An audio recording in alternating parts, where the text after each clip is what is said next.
Michael, Are you not entertained? you're in your arena, Oh yeah. the Long Drive Gladiatorial Arena, This is sick. isn't it? This is World Long Drive, baby. We're here at the Bobby Jones course in Atlanta, Georgia. We have the finals. We have the World Long Drive Championship for the belt. For the belt. For the belt. Sponsored by us, Club Champion. Sponsored by Club Champion, yeah. It's nice to integrate with a different part of the game. And obviously this week, we sort of coincide with the World Long Drive Championship. We're doing our driver fit promotion, $50 a country across the, I think all continents really, internationally. We've got it in Canada, UK, Australia, and obviously at all stores in the US. But pretty cool to see the setup. We can see the hit stations and getting ready. Obviously four hitting stations, Bridgestone E9 golf balls. Yeah, all different colors so they can tell who's who. Really, really cool to be on site. It's nice to see the technology getting set up, flight scope, launch monitors, the X3 unit. Going to obviously be sort of telling people the ball speeds of these guys, the launch angles, spin rates, etc., carry distances on the feed. It's when you play the game and you're involved in numbers in the way we are, Mikey, it's superhuman to see what these guys do. We're looking down here at the grid.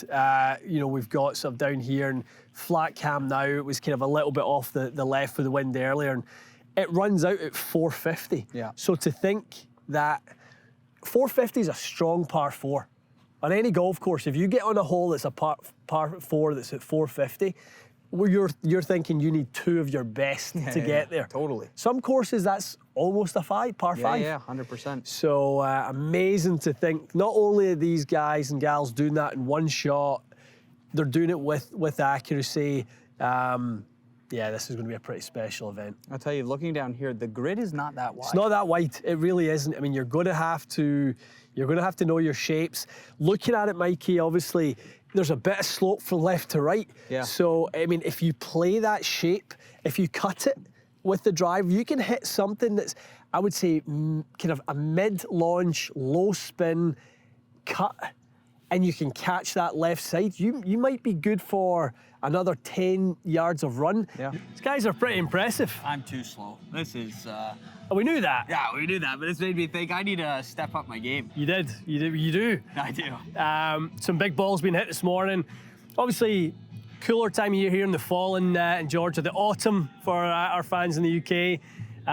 The golf ball isn't quite flying yet, but to say that a ball, I think the longest we've seen is about 381, and the ball's not flying yet. So watching the commentary on the YouTube feed this morning, they were saying if you get 380 in the morning, 370 in the morning, you're definitely good for some 400 yarders in the afternoon.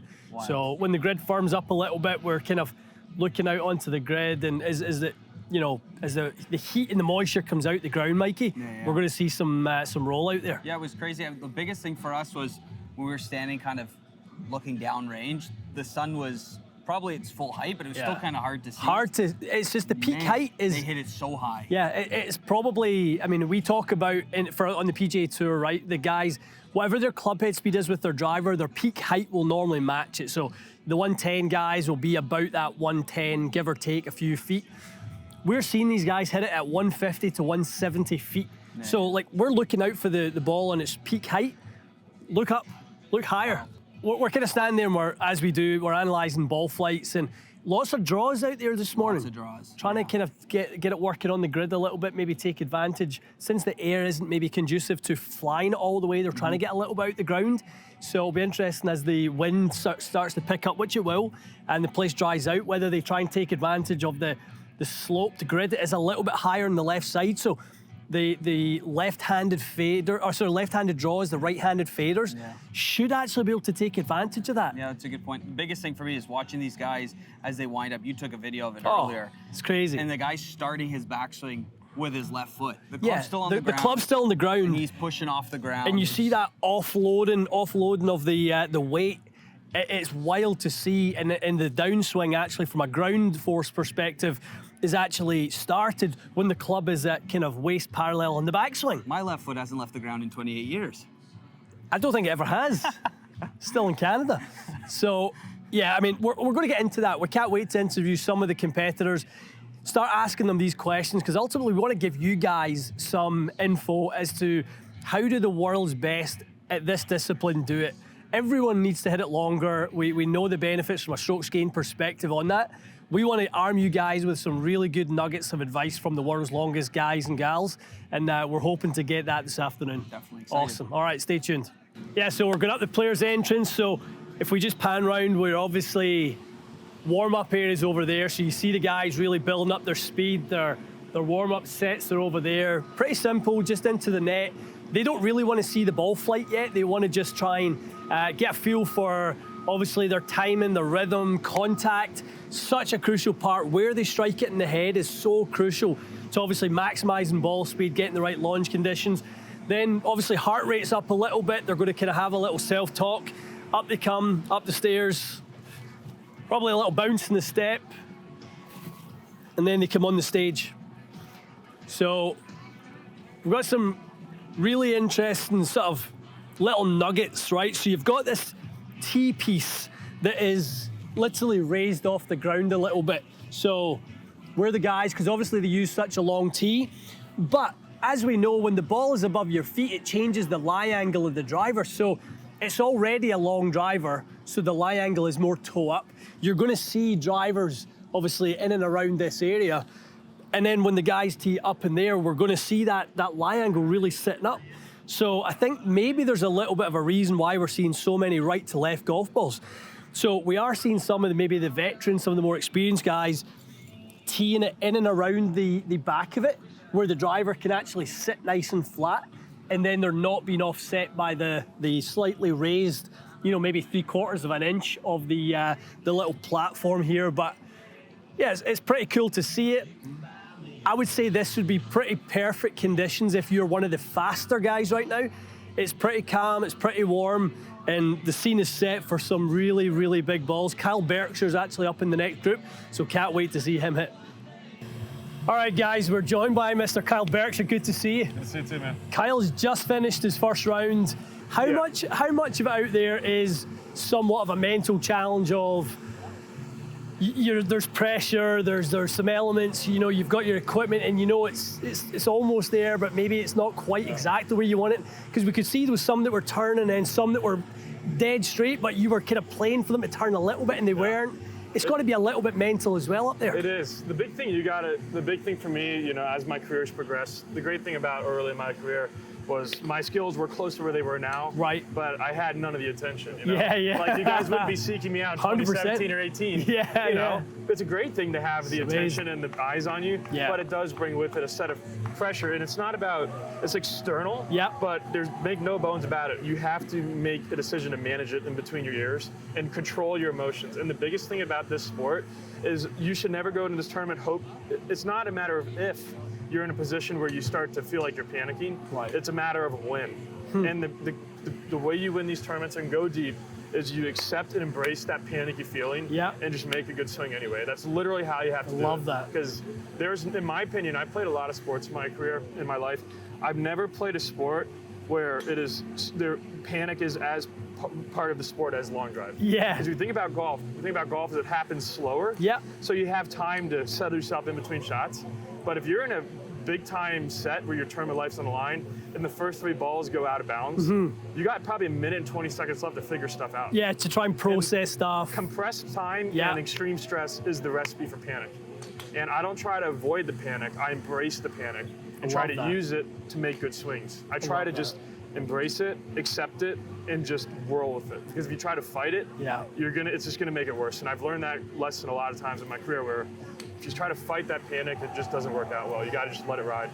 I think that mindset, Kyle, is what so many people, whether they're competing in long drive, whether they're competing in golf, I think that sort of mindset of isolating what this is, which is competition. You're here to compete, you're going to do your best, and outside of that, there's not much you can control. There's going to be outside elements, so I love that. So talk to us a little bit about the drivers you've got right now. There was 2 that you were going back and forward with. Looked like there's one that you kind of rely on to turn over a little bit, and then the one that kind of fights the curve a little bit. Is that right? So the situation with my equipment today, and it was really a lot just due to the wind and being a little different once I went.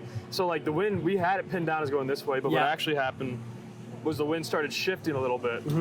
and so it was actually a little different when it wasn't pushing the ball back into the grid. Right. So we were initially going to go with a draw, and so my coach had a suited up head with lead tape on the toe to hold off the heel. Yeah, I could see that.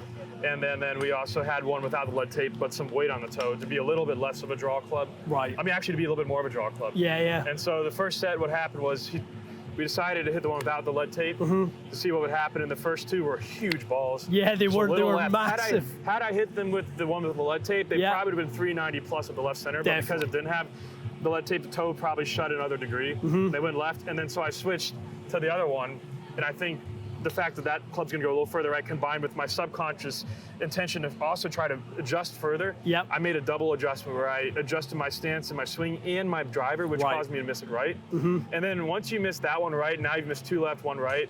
Now at this point, you're just kind of trying to split the difference, and that's when it gets pretty tough. Right. You know, and so then once I had that OB set, we put tape on both heads so that they would be holding off that draw a lot. And we were able to do what we had to do to get through the second set and the third set. And then, you know, and it felt okay. Fourth set, again, hit a great ball down the right side, somehow went OB. But obviously I have a lot of tape on the toe, so it's holding the head off. So we just decided my swing looked really good. We liked what I was doing. So all we did was shift my alignment a little left and hit that exact same ball. And like the fifth set, when you hit that first one, then you hit the second one, your body language was so different. It was like you knew you kind of had it, whether it was your setup and your driver setup. You looked like you knew you kind of had it where you wanted, and those two were fairly neutral. They were just little draws. They were both 226. I think the first one was 226, the second was 227. Yeah, yeah. Just absolute cannons with perfect ball flight. I mean, they probably went 390 plus. Right. Like, even being OB. And then for me, the thing about it was, I actually went OB in my first set of the tournament in 2019 when I won Worlds. So the big thing is just to not panic and stay with what you're doing. Yeah. You know, and you know, my father was a Secret Service agent, so I've actually learned a lot about panic avoidance from him. So our first line of defense is if we liked the way we're swinging, then we just changed my alignment. But what we didn't realize was the wind was a little different. But once we figured out in the fourth set the wind was different, and my swing was good in the fourth set, I just was missing just a bit right. Then I knew, and my coach told me this, like literally just aim a little bit left, make that same swing. I think it was like either my first or second one right out of the chute. I was like, yeah, I got it on video. We were right by you as you done it, and as soon as you hit it, you absolutely knew you had it. After I knew that was it. Like, and I was really happy I hit it because it was great for me because I got to experience feeling a pretty high amount of pressure early on. And that was actually really good for me. I think that's going to serve me really well for the rest of the tournament because I love it. I have a good feel for my swing feels like and looks like when I'm in that situation where I'm under a lot of pressure. Amazing. So. Well, listen, bud, we're pulling for you. I appreciate it. Really, really good to spend the time. Thanks for the insight. I think for you guys, it's amazing to not only see what Kyle's obviously capable physically, but hearing how he deals with the pressure. I mean, we all feel it. Yeah, I mean, doesn't matter how many titles we have, we all feel it. And you're one of the faces of, this brand now, and you're one of the kind of 2 or 3 people who are really got the spotlight on you. I mean, you could see wherever you were, people were shifting, and you obviously can see that as well, and you're used to that now. But it was very, very cool for us to see it. So we're pulling for you, pal. Good luck the rest of the week. So I think one of the interesting things when you get on here and you actually see it in person is the clock. You're not just up against 3 other guys or gals who are obviously hitting it long. You're up against your timing, your tempo. And we actually have seen some people who haven't had one in the grid. There's maybe 20 seconds left, and you start to see them panic a little bit. You start to see the movements get a little quicker and twitchier, a little anxious to try and get that last ball in there. And it's not just a race against your competitors, it's also a race against time. So let's talk about your long drive equipment. How does it, obviously, it differs significantly from your on-course stuff. Yeah. What's your current setup right now? Right now, 48-inch, and I'm using a TPT shaft. Okay. Today we use a Cobra head as well. Okay. So I've been very fortunate enough to have my club builder, Chris, or Apex Golf Hawaii on Instagram. He actually flew over to help me set up and see which shafts and heads work best. So we've really dialed that in. So very grateful to him. And he's the one who built the shafts for me when I went to world record. So I can hands down say one of the, if not best club builders in terms of speed in the world. So that is very cool. Fortunate. But yeah, the TPT shaft, 48 inches and a Cobra head on, I believe 3 degrees at the moment. So yeah, it's. And you dial it in depending, obviously, the conditions and stuff like that, what you see with the wind and land angles and stuff like that. You dial spinning up and down. We can change that as well. And then, yeah, like weights, change weights over to depending on, say, if we want fade bias, draw bias as well, which is helpful as well. And then even tee height as well, like doing a bit lower so I can slow it down a bit and keep it more of like a lower penetrating ball flight. Yeah, exactly. But then when you get downwind, you can tee it up like all 4 inches and just let it fly and go for that like +10 attack angle. So, wow. Yeah. What do you see when you play with golf, when you go and play pro-ams and stuff, you play with average golfers? One thing we're trying to kind of capture this week is what is it that the average golfer can learn from what you guys do? Physically, they're not as gifted as obviously what you guys are in terms of the speed, but it is something that they can bring into their own game. Honestly, I think it's more just training-wise. Like guys go to the range, and even if they do hit driver, there's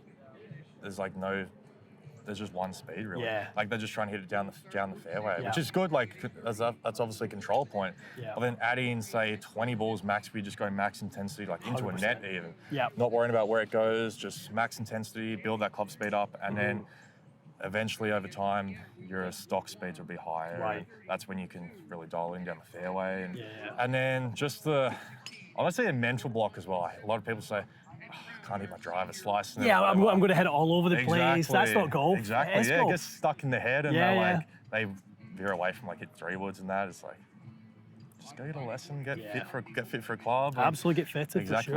That's a big thing as well compared to like just stock stuff. It's it does make a big difference. So yeah, practice equipment, lessons, and trust it. Trust it. All right. Well, Seb, we're pulling for you this week, brother. Thank you. Great to Appreciate finally meet it. you. You too. Absolute pleasure. For those of you who are wondering, I'm standing on baskets. This is the actual height difference between Seb and I. Yeah, so we're long pretty levers.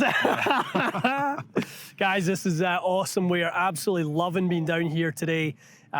Just talking to the guys, learning from them, and there's a few special talents in the field, and this is certainly one of them. So, all pulling for Seb. Seb, what's your Instagram? Just Seb Twaddell. Seb Twaddell. Follow Seb on his journey. Obviously this is a great week with the World Long Drive Championship, but it doesn't stop. This is what Seb does full time, every day, every week. So, chasing that club speed record and ball speed record. Make sure you follow Seb on his journey. Thank you. Okay, guys, a local back in Toronto, Ken Long. Ken, how are you, pal? Good, buddy. How are you? Good to see you. This is a cool one for me, especially. You and I met, 7-8 years ago? Yep. Came into when we first started, and we built you up some clubs. You were getting kind of really into long drive at that time. How's your season been so far? It's been good. Yeah. I wasn't able to get to as many events as I'd like to. I do a lot of charity events, so that takes up a lot of my time, and that's guaranteed money instead of potential money. Good point. So, so that's one thing. But obviously, I mean, you built my first long driver, which was kind of cool. Yeah, it was a good setup. It was a crank driver. It was 5 degrees aloft. 4 degrees. 4 degrees aloft, 48 inches. Yeah. Tour app, 2G white. Yeah. Acura FX 370 M5 Plus. It was a stout MF. That's for sure. It absolutely was. I couldn't even bench that. What are you using now? I'm using a Callaway Paradigm now. It's 4.5 degrees. I'll usually play it around 2.5 or 3.5 degrees. It depends on what the conditions are. Yeah. And then the shaft that I'm hitting right now, I flip between the Patterson Kinetics Hypersonic D10, which is about 204 CPM, and the Velocity, which is about 195 CPM. I can create a little bit more speed with the Velocity, but it's a little bit less accurate because of how soft it is. How are you feeling for this week? You like the grid, like the setup? Yeah, I feel good. I think being 8:30 tomorrow morning, it's going to be, put lots of balls in play is going to be the big thing. So that's kind of my specialty. So I'm hoping that's going to play into my favor. Oh, good. What's your quickest so far this year? Quickest club speed and ball speed? Club speed, yeah. The other day I was cruising around 212 ball speed, which isn't bad considering about 3 weeks ago, I couldn't get over 200 from all the charity events I was doing, so I got some speed back, and I was up in the mid to high 140s club speed. But flighting it really nicely, and I think that's the big thing, is being able to flight the ball nicely at the higher speeds. Yeah. Well, we're excited to see you compete. It's nice to see a hometown hero compete at World Long Drive. Ken, good luck, pal. Absolutely. Thanks, buddy. Appreciate it. All right, guys, absolutely delighted to be joined by Drew. Cody just qualified for the final 64, brother. Well done. Thank you so much, my friend. It was interesting when you were cruising. Yes. Right, first place, second place in the first 2 rounds. Yes. And then it kind of the conditions were a little tough and tricky. Yeah. Got to find that kind of center punch ball, but in the grid. Yes, yeah. So that's the tough part, you know. I mean, you find it, you go with it. You got your shot, you got your ball flight. Right. Play what you know. You know, the wind did get a little tricky. You know, when one time we had a tailwind. Yeah. We had some headwind, and then we also had some right to left. So you know, it gets in your mind, but you just gotta take a deep breath. Yeah. Get back in the Try and zone. slow things down a little bit. Yeah, because that adrenaline's going. Yeah. I mean, we're always amazed when we look on the TV and we're like, wow, our speeds were jumping that fast. Right. But you don't feel it. you Yeah. know? Yeah, you're always your fastest when you're not trying. What's your optimal conditions up there? When you're up there, do you like the heart to be going a little bit? You got to feel a little something up there. So I don't mind a little bit of heart racing, Yeah. but I would love it to just tone it down, you know, because it's easy to get to that top of the swing and just rush it. Yeah, you true, know? of course. So, Yeah. you know, the minute you can kind of get your woo-saw, Yeah.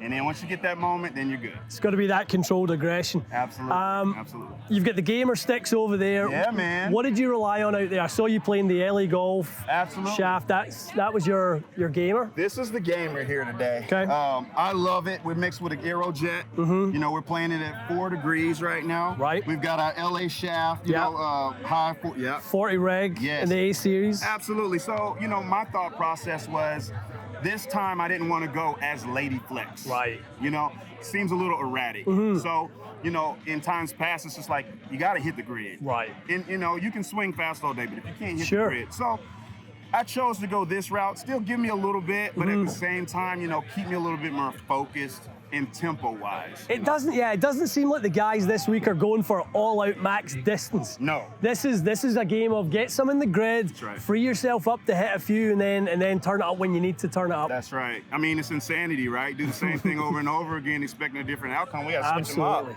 We got another one that's coming up. You know what?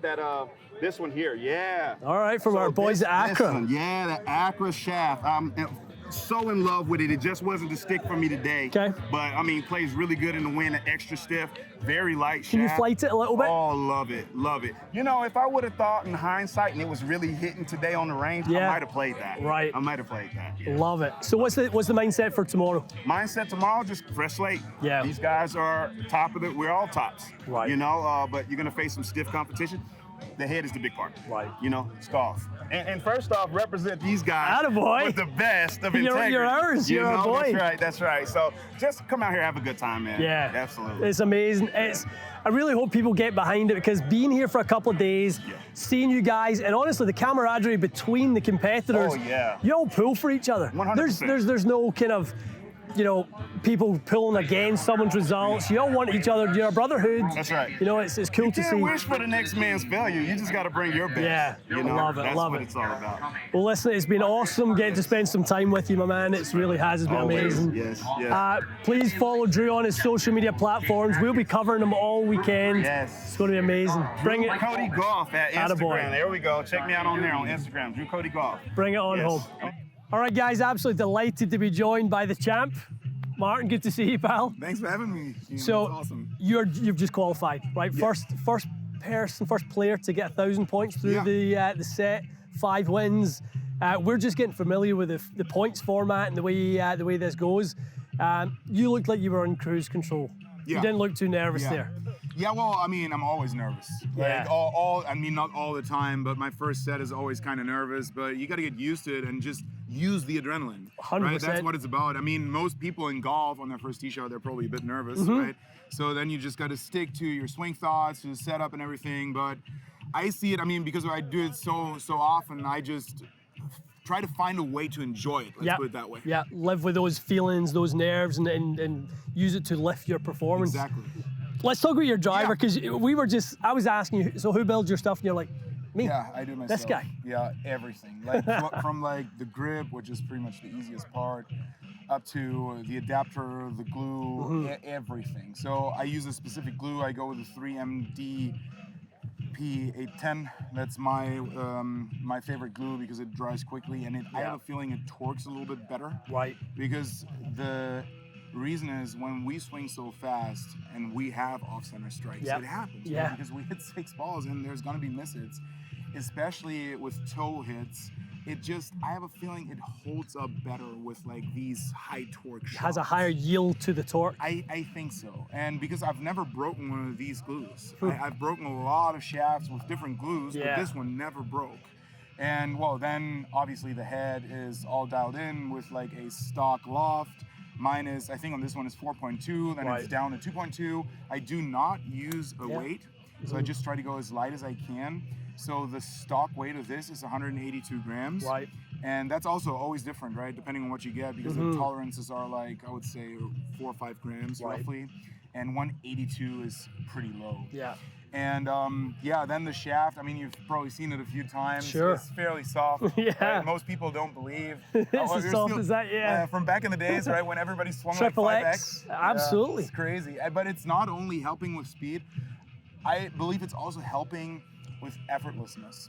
Because the more effortless you can swing it, the more you can whip it, the more shots you can hit, the longer you can practice, and the longer you can do this. I mean, the seniors are hitting right now, and it's a big advantage to them as well, right? Totally. They don't have to yank this 5X shaft every time. And then you might see that this TPT 21 high looks a little different because they did not put the top layer on it. So that saves me another 1.5 grams. So that's a special they did for me. I don't even know if I'm supposed to say that, but I just did, right? And the grip is a Jumbo Max Ultralight XS. So this is not the smallest, but one of the smallest versions of it. And I just like the texture of it because it's so tacky, and I kind of feel like I can just apply more force to the handle because there's so much surface area. Yeah, that's a huge part of it. And even looking across the grid and all the competitors, Josh Coach, small grip, 25 gram Tour Velvet, he's using ultra light. We see a bunch of these, a lot of guys in white 2G Tour Rats are heavy. Everyone has their own formula. It really depends on how you want to dial in the swing weight, right? So to me, I hit the Tour 25 as well, like a couple years ago, right? And then I switched to the Jumbo Max because the light hammer, I called it, right? When you go super light up here and kind of heavy down there, like 182 down there, it feels like a light hammer to me. And I kind of got away from it because I switched to this, and all of a sudden I was like, oh my God, this feels way better. I was so used to the other setup, and I didn't think I would ever go away from it. But then I hit this, and it just felt in sync. I don't know what it is. I also switched shafts, and it was like, it's always like a little. There's always some stuff going on with the equipment because, one day you might load the shaft a different way, you unload it a different way, and then all of a sudden, then it's a 19 high or whatever, just a different shaft. Right. And that changes the whole setup. The dynamics completely change. Yeah, and then, I mean, I go back and forth. But right now, this right here is my setup that I hit for 6 months now, and I also won with the TPT shaft last year, which was a 17 high though. Oh, was it really? For the people watching, because trying to for them to watch you guys and what you do, you're superhuman, right? It's something they can never get to. It's too far. What can they take from what you guys do, what you apply on there into their games? That's an interesting question because. Yeah, sure. I mean, what we do is kind of connected to golf, but it's not golf. Right. So what we try to do is we try to utilize all the power elements we have in the golf swing, right? Let's call it 15 power elements, different types of things you can do. Uploading, downloading, jumping, like whatever it might be. And we just try to crank them all up as much as we can, right? We go for the max because we can't afford miss hits. It's part of the game, and you just got to figure out how to quick fix those misses. In golf, it's a little different, right? You don't want to miss it the way we do. Right. So you might not want to use all 15 of those elements, maybe 2. And that depends on the player. That's super individual, right? So it's really about finding the right power elements for you, which are exactly the same as the ones that we use. We just use more of them, and we do them in a very exaggerated way. So, but the principles, the biomechanical principles, are exactly the same in golf as well, and that's what golfers can learn from long drivers. Yeah, like one thing I think, guys, if you can watch Martin and watch the other guys and girls, the girls are amazing to watch, the way they sort of use the elements of power, whether it's vertical, rotational, horizontal, whatever that may be, they're maxing it out. There's maximum effort. When we see our kind of clients, whatever it may be, they all swing so carefully. They're afraid to make a mistake. Yet when they ramp it up, it doesn't get worse. It's so interesting you say that. It's, by the way, it's the same in long drive. Yeah. As soon as you try to guide it, You it's dial it over, back. right? It's over. You got to be in full control of your swing, and you gotta go. My best example in golf is John Rahm. Right. So amazing, so aggressive in transition. I love it. 100%. All the time. All the time. He does not hold back. Yeah. And most of the time, what I see with my clients as well, I do a little bit of coaching every now and then. The faster the more, as soon as they hit it with more authority, they usually strike it better too. Right. Well, guys, hopefully there's a lesson for you guys in there. We've captured a ton of content, and hopefully try and take a little bit of that and apply it to your own games. And another thing, please come and support the World Long Drive team. This is an amazing community of people, players, organizers, the whole thing. We've, to be honest, fallen in love with the whole thing in the last few days. And I really wish that more people knew how good this event was and the community is. So please pay attention. You may already do, I hope you do, but you follow Martin and all his social channels. Does amazing tips, and all the collaborations you have with the other competitors and Callaway and all your sponsors. So please go and follow him on all those platforms as well. Good luck this week, champ. Hopefully 2 in a row. Oh, that's what I'm going for. That's why I'm here. That's it. I mean, there wouldn't be a reason to be here otherwise. I love it. All right, guys, stay tuned for more. We'll see you again soon.